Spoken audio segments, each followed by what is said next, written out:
है कि कर्म करो फल की इच्छा मत करो। हाँ, तो महाराज जी नाम जपना क्यों जरूरी? हाँ, ध्यान दीजिए। पहले तो हम उसी विषय पे बोलते हैं। कर्म नहीं, कर्म योग। अगर आप पूरे शब्द का उच्चारण नहीं करेंगे तो अधूरा हो जाएगा।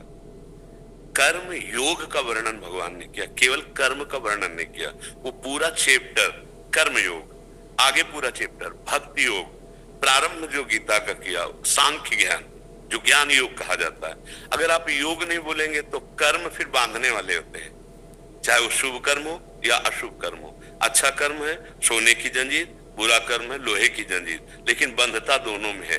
अवश्य में भोक्तव्यम कृतम कर्म शुभाशुभम, शुभ और अशुभ कर्म दोनों भोगने पड़ेंगे, समझ रहे ना। अब योग चाहिए जो मुझे कर्म बंधन से मुक्त कर दे, शुभ और अशुभ दोनों से। तो गीता जी बहुत थोड़ा पढ़ोगे तो समझ में नहीं आएगी, और आगे बढ़ो तो उसमें कहते हैं तेसाम सतत युक्तानाम भजताम प्रीति पूर्वकम ददामि बुद्धि योगम तम ये नमाम उपयांति ते।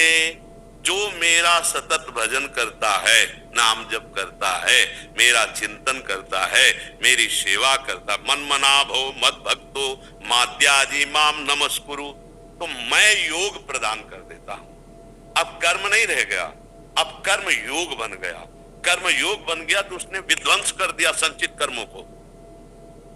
फलाकांक्षा रहित होने के बाद उसके हृदय में अद्भुत प्रेमानंद, कर्तृत्व भाव का लीन हो जाना, जीवन मुक्त महापुरुष हो जाना। बिना भगवान के नाम जप किए योग नहीं बन पाएगा। मामनिस्मर युद्ध च, गीता जी से मेरा स्मरण करते हुए कर्तव्य कर्म कर।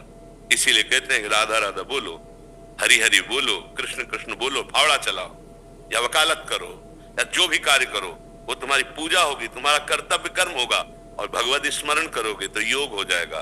कर्म योग हो गया तो भगवत प्राप्ति हो जाएगी। कर्म अकेले हुआ तो बार बार दुर्गति, बार बार लोक लोकांतर के सुखों का शुभों का भोग, लेकिन पुण्य छिड़े मृत्यु लोके विसंति, काम तो बना नहीं। आपको समझ में आ रहा है? इसलिए नाम जपना अत्यंत आवश्यक है। बिना नाम जप किए योग नहीं हो सकता। कर्म होगा, कर्म दो प्रकार के, शुभ और अशुभ, उनका फल अवश्य भोगना पड़ेगा। गीता गायक कर रहे हैं अवश्य में भोक्तव्यम। कब तक भोगता रहूंगा? पूरा स्टॉक लगा हुआ, गोदाम लगा हुआ, अनंत जन्म हो चुके हैं और हर कर्म का फल वो हमें भोगना पड़ेगा। तो आप क्या करें? उसमें आग लगनी चाहिए गोदाम में। जो हमारे संचित कर्म है वो नाम जप से होगा। जो क्रियमाण है, हमारी बुद्धि शुद्ध हो कि हम कौन से कर्म करें जिससे हमारा मंगल होगा, वो बुद्धि नाम जप से होगी। इसीलिए कहते हैं नाम जप करो। बहुत शोध के बोलते हैं, ऐसा थोड़ी मनमानी बोलते हैं। बहुत शोध के, हर शास्त्र का, हर संत महापुरुष का जो अनुभव है उनका संग करके तब ये बोलते हैं। ऐसे नहीं कि हम वो केवल भावुकता में बोलते हैं। नहीं, हम भावुकता वाले पुरुष नहीं हैं।